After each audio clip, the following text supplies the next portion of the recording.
What is up, chocolatiers? Just got out from watching We Live in Time, starring Florence Pugh and Andrew Garfield. I just want to go and get this out of the way. Give these people their flowers, but particularly Andrew Garfield. This man, every time he's in a movie, even No Way Home, he gives his best. He's such a fucking good actor. Tears on command. Emotional things that he does with his face before he talks. Like, he's just such a good fucking actor. And I just wanted to point that out before we get into the full review. Cut to this intro.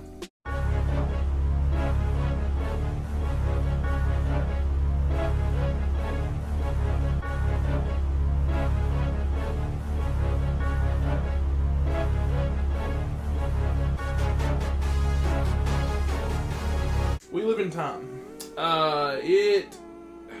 It blew me away, guys.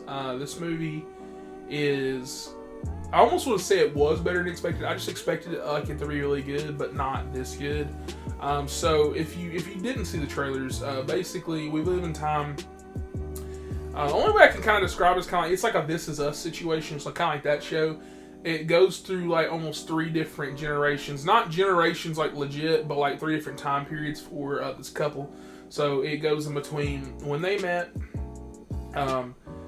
what they were, like their future, and kind of like where they're at in their present. Kind of like, like I said, I keep saying kind of like because it just pushes forward the needle. So like, for example, you'll see a scene like where they first meet, but then, you'll see, once you see the present and the future, you'll also see, go back to the past, and then it'll be like, okay, now this is their first date. Something like that.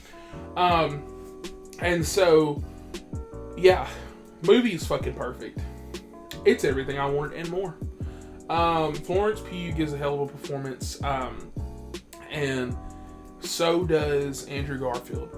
Like, these two have chemistry off the charts. And like I said, I almost forgot. So if you have not seen the trailer, the plot of this is that, like I said, it goes to the past, present, future.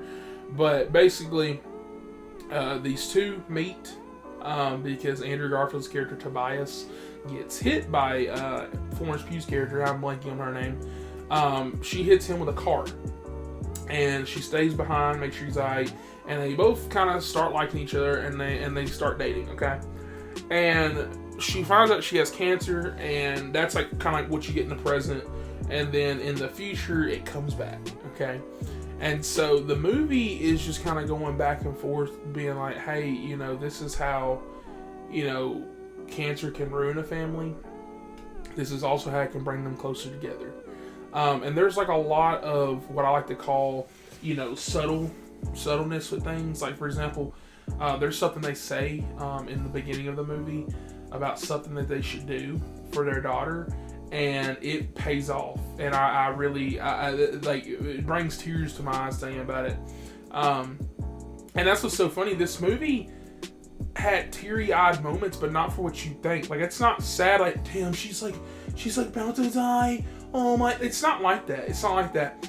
This movie is like, for example, it shows like the birth of their daughter, and like that moment is so funny, but also so like sad at the same time. And like, you sit over, like, dude, I was over in the chair at the ball. I was like, fuck, dude, I'm about to cry in this theater, bro. Because it's just so sweet. And I'm sitting there watching this film, and I'm just like, dude, it has the shit. This is the sauce. This movie is amazing. Okay, and that's what's so funny. Rest of the year, so my number 1 film is still Dune Part 2. Number 2 is actually Wild Robot. Surprisingly, I knew it was going to be really good. I figured it'd probably break top 15, but I did not know it would break top 10 that close. And I think my number 3 film was Saturday Night. It might have been something else. I'm trying to remember. But I'm going to easily tell you guys right now, this is my number 3. I thought the only competition to break my top 3 for this year would be Gladiator 2 and Nosferatu, and it seems like I was wrong, because this has already done it. And I'm still very eagerly waiting those movies. I don't see anything else doing that this year. I hope that I get some surprises, though, because there's a few movies out there, like the Bob Dylan biopic with my boy Timothy, big Timothy fan, as you guys know from the Dune Part 2. And I'm very excited for that. But like this movie, it does something different while also doing something the same. Like we've seen this a dozen times. Oh, it's a romance. Oh, she gets sick. But like it just does it different. It has different storytelling mechanics that they do, which once again, that's been used before. But it does it in a way where instead of you worried about it, instead of you crying about that, like you're getting sad about the small things, right? About this and that. And like it's almost like I'm happy like the way they tell it. And once again, you gotta go see it to like get what I'm saying. You've got to go see it to know what I'm talking about. Like this is one of those movies where, you know, you kind of already know how things are gonna go, but you're just trying to see how things got there, and it's such a beautiful story. Like, you know, when you see like how they first meet, when you see what they were going through, when you see small things like Andrew Garfield's character being divorced by his wife because she's just fucking awful, and so now he's met Florence Pugh, and like it's just so fucking good. There is, you know, an arguing scene which I think is really going to stand out. Very reminiscent of famous argue scenes.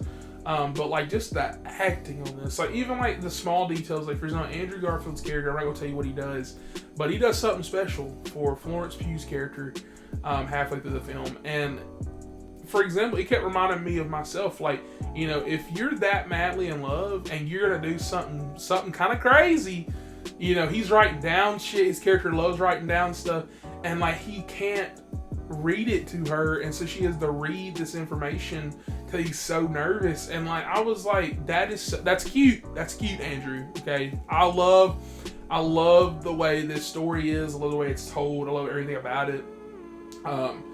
This movie's special. It's definitely a 4K pickup for sure. This shit is off the charts. Go watch We Live in Time. Go support this because apparently Venom is making money. Go watch We Live in Time. With that, I'm going to give this movie very easily a 10 out of 10 Mr. Chocolate Silver approval. I'm glad I got out this weekend to go see this. This movie is fucking incredible. Performance is crazy. Acting is crazy. Which I guess is the same fucking thing. And then camera work was also really good too, because like I said, the way they flash back and forth between these things, it's not jarring. Like it's not like fucking obvious as fuck. And I really like that. I really like that. Go cut to a scene and like you don't really know what they're doing right now until they tell you. And I really enjoyed this. You know, Florence Pugh's one of those baddies I really like. I really like how she acts, her performances like that. You know, especially in stuff like Oppenheimer and stuff. But in this movie, I feel like she really got to show her fullest acting chops without being, you know, regulated to like Yelena from Marvel or like something, you know, else crazy. Like I feel like this was like kind of a Monday movie that they made masterfully. You know, this is like something Hallmark wish they could pull off, but they're like, oh fuck, our actors are just okay, and we just kind of make them meet in the stupidest ways, and then oh fuck, they fell in love in 2 days. Like no, like this movie was special, and I love it. Definitely go out and check this movie out. Please like and subscribe for more, and I'll catch you guys on the next one. I'm not interested in a treatment that accidentally wastes our time. I love my popcorn. Movies, popcorn.